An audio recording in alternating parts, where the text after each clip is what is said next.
Thank you very much, Ellen. Thank you, Governor Huntsman, and thanks very, very much to everybody from the Atlantic Council and also for NDIA for joining together to partner and make this event possible. And thank you so much for inviting me in particular. Also, just a quick shout out. I know that we have a virtual audience who is with us today. So for those of you who are watching via the live stream, thanks for joining us as well. In just a few weeks, President Obama will be releasing his budget, our budget, to Capitol Hill. And we in the Department of Defense are hopeful that we will be funded above the sequester level. But no matter how the Air Force is funded, it's clear to me that one of our key mandates must be to be good stewards of the taxpayers' dollars and to make sure that we spend those dollars in the best fashion possible. In fact, to use my phraseology, we need to make every dollar count. It is one of my top 3 priorities. I hammer home on it all the time in a variety of ways and what making every dollar count means to me. But the fact is, no matter what we have done to date, we have to do more. We simply have to stop spending more and more of our precious dollars in order to get less and less of an output.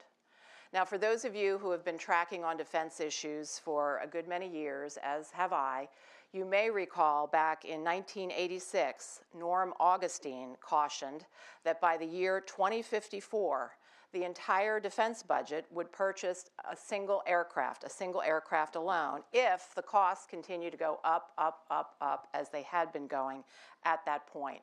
Well, that might sound like a crazy statistic, but clearly we can't let it happen. And the point is, we have got to stop spending more and more in order to get less and less. So what we have to do is we have to bend that cost curve. The curve currently goes like this. We need to bend it so that the costs start coming down, down, down. And indeed, this is going to be a key topic of discussion for me this afternoon. I also want to talk to you about something else that I'm pretty passionate about, and that's about how we need to speed up all things acquisition. Because today, we in the Air Force, and I think I can say this broadly across the Department of Defense as well, we are simply too slow in all that we do. So let me just throw out one sort of horrifying factoid for all of you to consider. We currently average 17 months to award a contract in situations where we know there's only one supplier. So this is a sole source environment, and it currently takes us, on average, 17 months to make an award. And I say that is simply too long. We also have great difficulty adapting in the Air Force to new technologies, rolling new technologies into existing systems and acquiring new technologies, even though our future, in large part, depends on acquiring such technologies in order that we keep our technological edge vis-a-vis our potential adversaries. So now, some of you may recall that this past summer, General Welsh and I released a new strategic framework document entitled A Call to the Future, in which we talked about the need to institutionalize a concept that we coined as strategic agility. Strategic agility means we need to be more flexible, more adaptable, more responsive, and we have to speed it up, be quick in all that we do. And when I say all that we do, I mean everything from the recruitment and the development and the management and the training of our people to how we develop and purchase our equipment and our weapon systems. Specifically, strategic agility, when applied to the world of acquisitions, should, if we do it right, not only help us bend that cost curve, but it should also help us stay ahead of our adversaries and counter some of that tremendous uncertainty that we're feeling in the world, because we'll be able to move more quickly and better take advantage of some of that cutting-edge technology.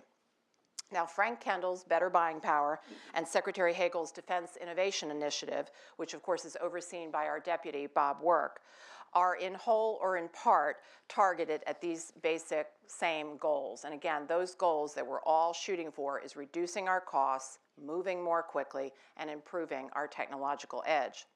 In the Air Force, we are trying to be very complementary to these umbrella OSD initiatives, and our attack plan is what we call bending the cost curve. Now, you might ask, okay, you've got a bending the cost curve initiative. How is that really different from the Better Buying Power initiative? And that's a fair question. And my answer is this. Unlike the better buying power, which is a broader set of practices and techniques for the workforce to employ, our Bending the Cost Curve initiative is a targeted initiative, which is designed to encourage innovation and active industry partnerships to improve the way that we procure our systems and to drive down costs.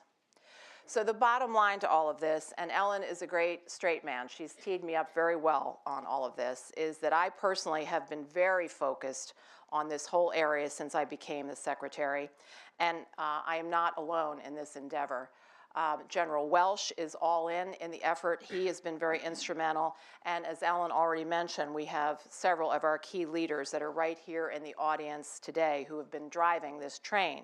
And again, Dr. Bill LaPlante, who is our Air Force Acquisition Executive, and Janet Wolfenbarger, the Commander of Air Force Materiel Command. A third individual who I want to recognize is the Director of our Transformational Innovation Office, Dr. Cameron Gorgonpour. So these are the key leaders that are driving this train forward. So how are we going to get there from here and achieve those three goals that I laid out? Well, in order to tell you that, let me go back to about that 1 year ago point when I first became secretary.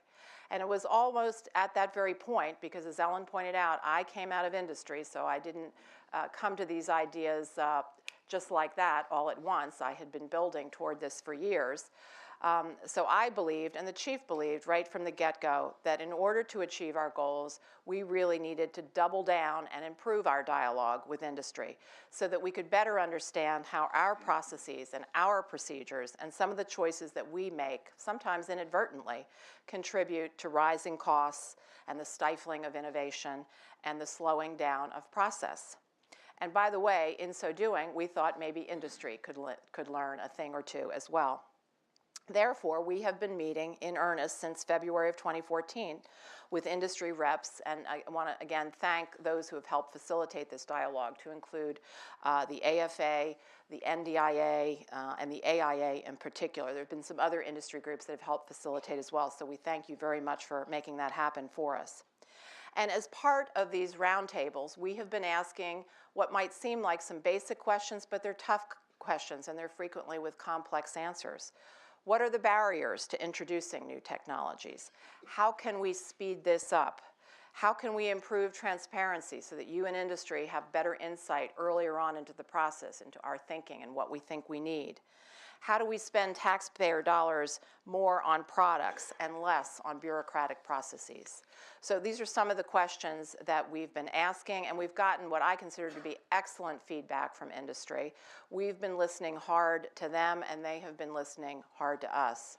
And so today, with your permission, I'd like to kick this up a notch and share some of the progress that we've achieved and some of our next steps.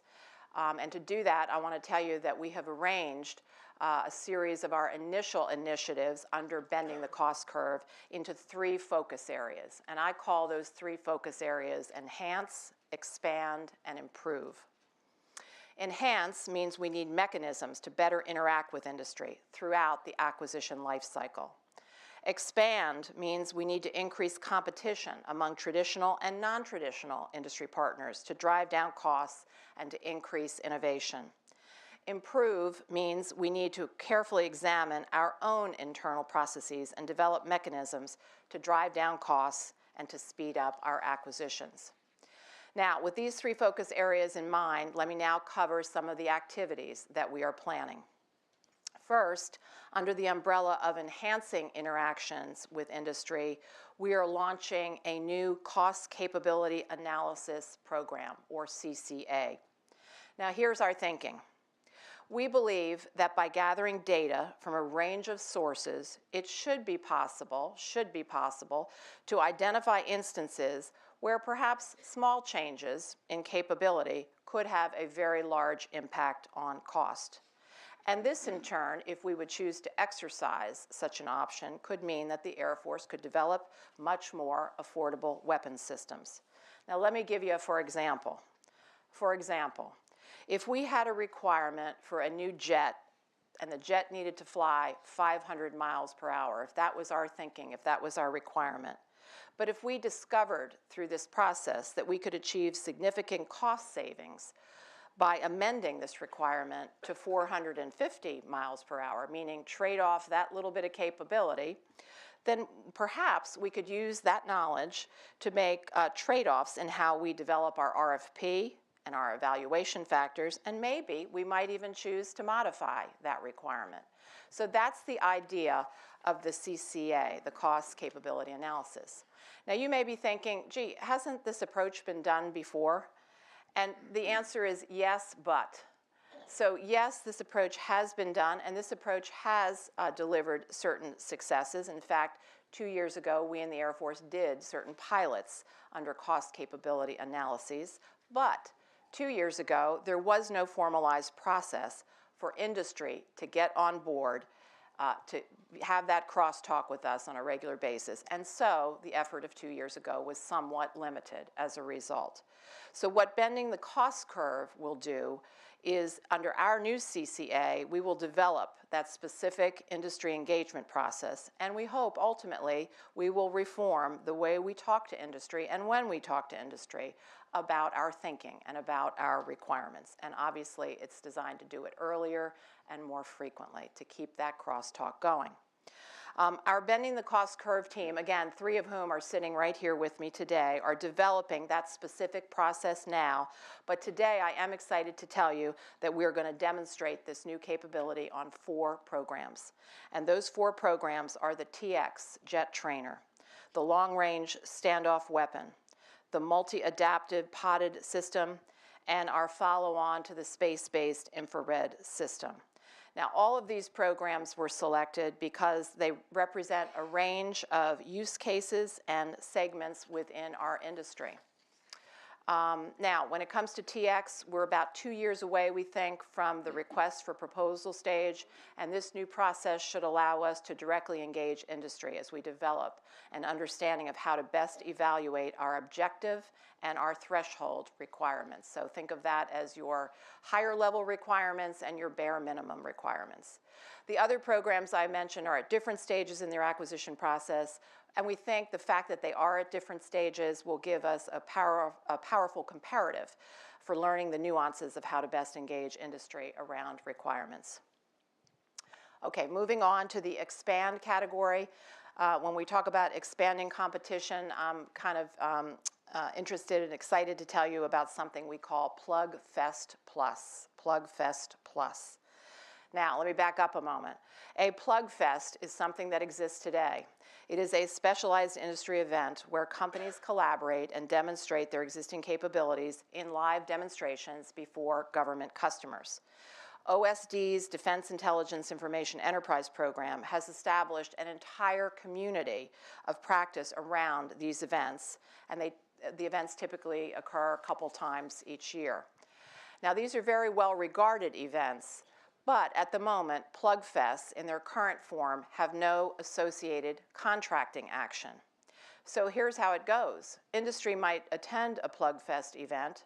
The government customers could well be wowed by the capabilities that they see, but then everybody goes home and there's no easy way to follow up. And when there's no easy way to follow up, sometimes that means there's no follow-up at all. So what happens, and some of the feedback that we got, is that industry, in effect, gets a pat on the back and a gold star, but there's no mechanism to actually take it to the next level, no mechanism for the government to get that technology on board quickly. So under our new, what we call PlugFest Plus approach, we intend to put in place a mechanism whereby a vendor, if we're wowed and if we need that capability, could well walk away with a contract within just a few weeks of the event. And we're going to do this by combining these industry events with an Army acquisition model, which we've learned about, which we think will minimize the barriers for companies to participate and to speed up the ability to follow up. Now, our first PlugFest Plus Industry Day will be January 20th at George Mason University. It's hosted by the Association for Enterprise Information, and we have decided to pick a particular target for this first go-round. We've decided to demonstrate this strategy with the Air Force's Distributed Common Ground System, otherwise known as the DCGS. And this, some of you may know, is a system that produces intelligence information from data collected by a variety of sensors, most especially from the unmanned systems, but from other ISR platforms as well. Now, why did we pick DCGS? Well, it seemed like a good fit for this first industry event, given that it is based on open architecture. And of course, open architecture is key to the whole PlugFest concept as well. So if this event proves successful, we intend to take steps to evolve the process to other Air Force applications. I also hope that some of your companies will consider participating in the $2 million prize in our first of this magnitude Air Force Technology Challenge. So Air Force Technology Challenge is our next initiative.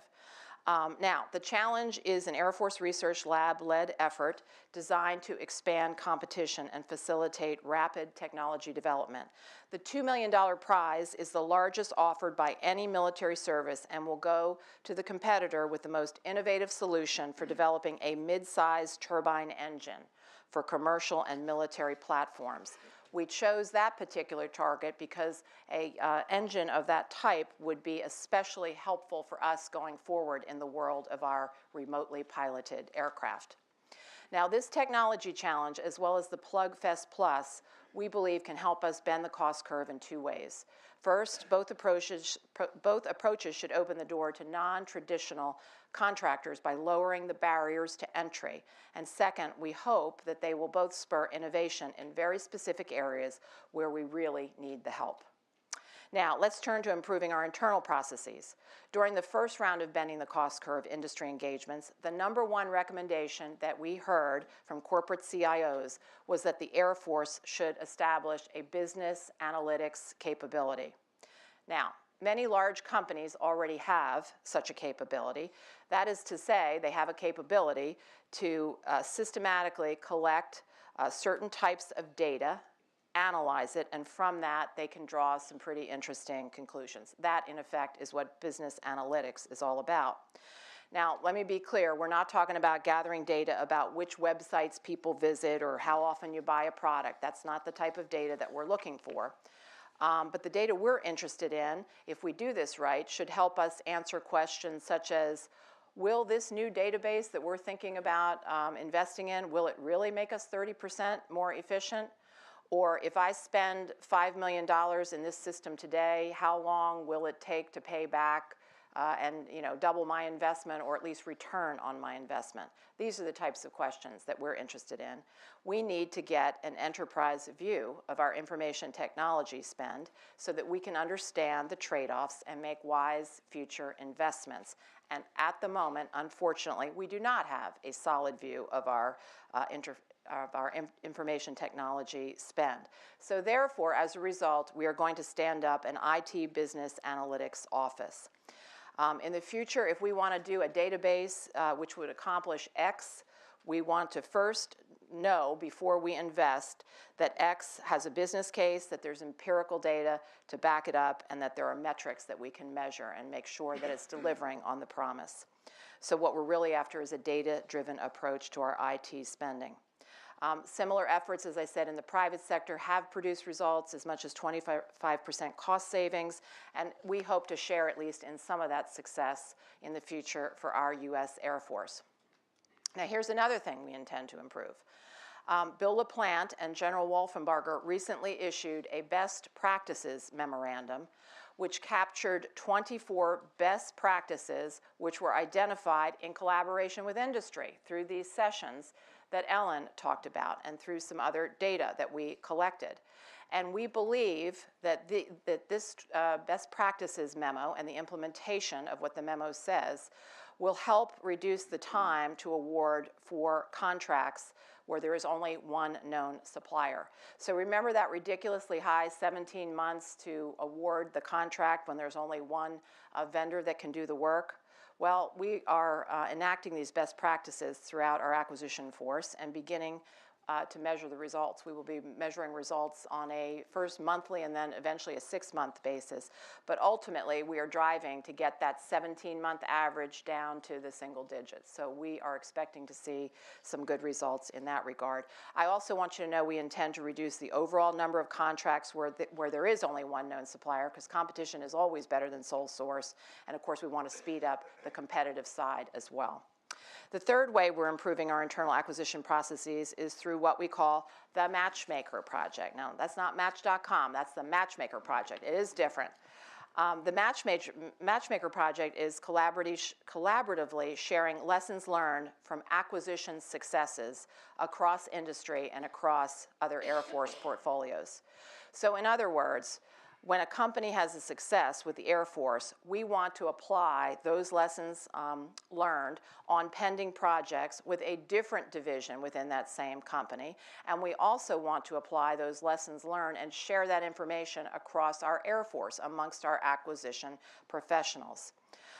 Now, those of us currently serving in either government or industry, and of course I've done both, so I'll speak from my own experience, I think we can all admit that we don't always collaborate in a company across divisions as perhaps we would all like, or in government across the different parts of government as we would all wish or like. So the idea of the Matchmaker Project is to take that head on. Now, we've already had some good success with our first endeavor, which happened to be with Lockheed Martin and the C-130 and SBIRS teams. Back in October of 2014, Lieutenant General Ellen Polakowski, who is the military deputy to build the plant, invited our C-130J team and the Lockheed Martin Aeronautics team to be part of an information and best practice exchange session. This session also included members of the Air Force, obviously, as well as members from Lockheed Martin Space Systems, which is the division of Lockheed responsible for the SBIRS program. Now, this was Matchmaker in action because it provided an opportunity to share knowledge and best practices across those two parts of that company. And in turn, these best practices, which learned by the Aeronautics Division of Lockheed, inspired new thoughts on improving program management efficiency within the Space Systems Division. And ultimately, it's going to help our Air Force achieve better affordability in both the C-130J and SBIRS programs. Not only is this helping us implement better practices for C-130J, but we're also developing cross-enterprise awareness within the Air Force and within Lockheed. And so to translate that a little bit more clearly, we took lessons learned and best practices from the SBIRS program, which was handled in one division of Lockheed, and we took that show on the road to the other division of Lockheed. We all sat down, we collaborated, and out of all of that, things are changing a bit, and it will drive costs down ultimately for our Air Force. Now, we're currently working to expand Matchmaker to involve more industry partners and more segments of the Air Force portfolio, and to formalize Matchmaker as part of our ongoing acquisition improvement process. So more to follow on this at a later date. Let me wrap this at this point and conclude by saying that bending the cost curve is going to require, as I said at the beginning, for the Air Force to be strategically agile. The concept of strategic agility, we are dead serious about it. We're also very serious, and we need to apply persistent focus and bold leadership, and that is also going to require ongoing dialogue between the Air Force and our industry partners. Bold leadership, I might add, also needs to come from our Congress. I never miss an opportunity to call upon Congress to end sequestration. It will be extremely damaging if we return to it in FY16. And also to make additional changes as they and we develop them and put them forth to improve our acquisition process. Now, all of the ideas I spoke about today, however, are within the chief's and my purview. And they all came out of these industry dialogues that Ellen referenced earlier on. They can all be implemented within our own authorities, as I said, and so we are marching out to do so. And by the way, there is additional information on all of the Bending the Cost Curve initiatives that I mentioned, which I believe is available in the back of the room. And of course, Janet Wolfenbarger and Bill LaPlante and Cameron Gorgonpour can also provide additional context as well. So stay tuned. This is just the beginning of this effort. You should expect to see more activities emerge in the coming months as we continue to engage with industry and other key stakeholders on this Bending the Cost Curve initiative. Now, I don't pretend that any of this is easy. None of it is easy because it involves change, and change is hard. But I would submit it's worth putting the effort into it, and we need to stick with it because today we are the best Air Force on the planet, and it is up to all of us to keep it that way. So I look forward to building our future together. Thank you very much for your attention this afternoon, and look forward to continuing the dialogue.